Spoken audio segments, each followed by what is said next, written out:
Hello. Ito na naman po ulit ako. Ito na naman po ulit ang inyong ama. Happy Sunday po sa inyo diyan. Ay ngayon po ay ako po ay may naghahimay ng malunggay. Naghahimay po ako ng malunggay. Yan na. Tsaka nalinisan ko na po ito kasi maalikabok. Yan. Ito po ay doon ko po pinanguha kay yung sa asawa ng Siman, sa teacher kay Ma'am Peli na chichika ko sa inyo. Ito si Ma'am Peli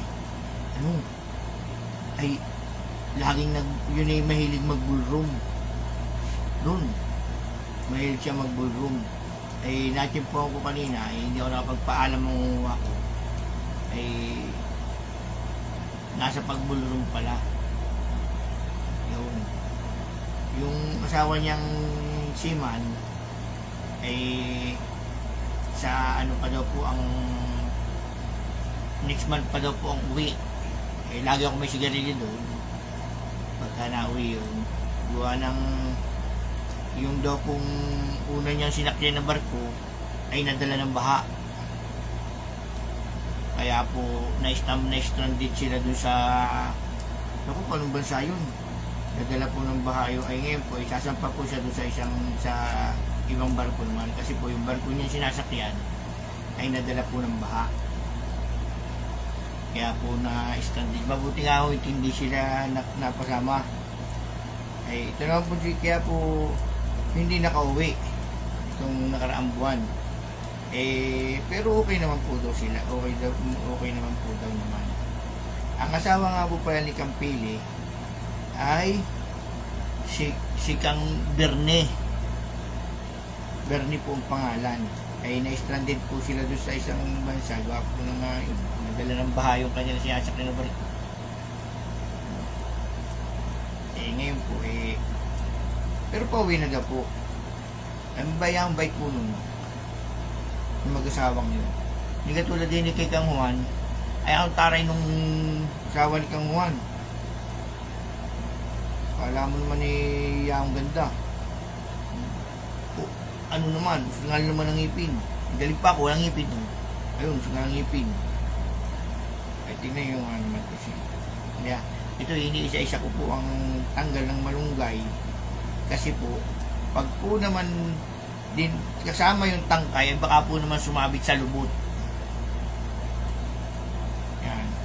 Kaya po ini-isa-isa ko. Ito naman po yung pag iniiri mo, pasintabi po sa kumakain, ito naman po yung buo pa rin. Kaya po, ini-isa-isa ko ang pagtanggal. Ay maaga pa naman po pag ang pagluto Gawa ng ako pinag-almusal ay alas 11 ng tanghali.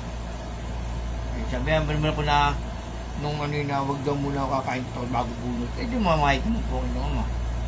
Kaya po naman ako'y nag-cup noodles na. Hindi na naman po kumain. Yeah. Ito po ang aking pong lulutuin ay sinigang na bangus. Sinigang na bangus na may lahok na pagmamahal. Ang rekado po nun ay pagmamahal. Yung pong aking lulutuin ay dedicated ko po sa aking mga followers at saka sa aking masugid na mga manonood na aking mga tiyahin at aking asawa. Wala na ako sumusuporta sa akin. May ginihon, walang magsasabing nakakaumay. May ginahin lang ang viewers. Kasi pag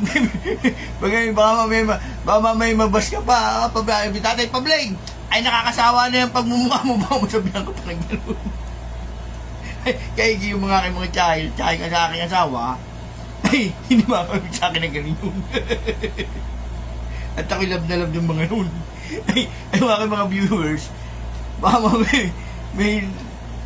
baka mamaya niya hindi ako mabas. Baka sabihin lagi na lamang pagmumukha mo yan nakikita ko dyan sa Reels at saka sa Facebook. Ay baka ako mabas. Ay kaya gina po yung aking mga yung aking mga viewers, yung aking mga tiyahin, at yung aking asawa. Eh di walang basher. At tingnan nyo, yun naman ang malunggay dun, no? Ay, napagunahan pa ako. Meron din. Ay, alam mo, gaganda na eh. Pero, ang sarap ng, ako na may miss ko na talaga yung mga sinigang na bango. Kasi, alam mo, isang buwan na naman kaming, isang buwan din naman kami puro, tawag ito, biryani, yung bigay dito sa ayuda. Hanggang ngayon nga puminom pa rin. Parang kayo 6 na ganun pa. Ang gagawin ko lang mo doon ay kukunin lang namin doon yung manok. Ia-adobo namin pag may pagkataon. Isang ng mga manok nun fresh. Yeah. Kaya maraming salamat po kung sino man po yung mga manonood po sa akin. Huwag yan sabihin na kasawa na.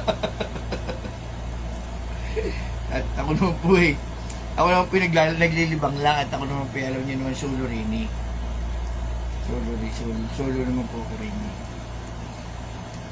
At alam niyo naman po ang buhay Saudi. Kailangan pong mag-create ka ng iyong paglilibangan. Ito ng mga aking asawa ay tumawag.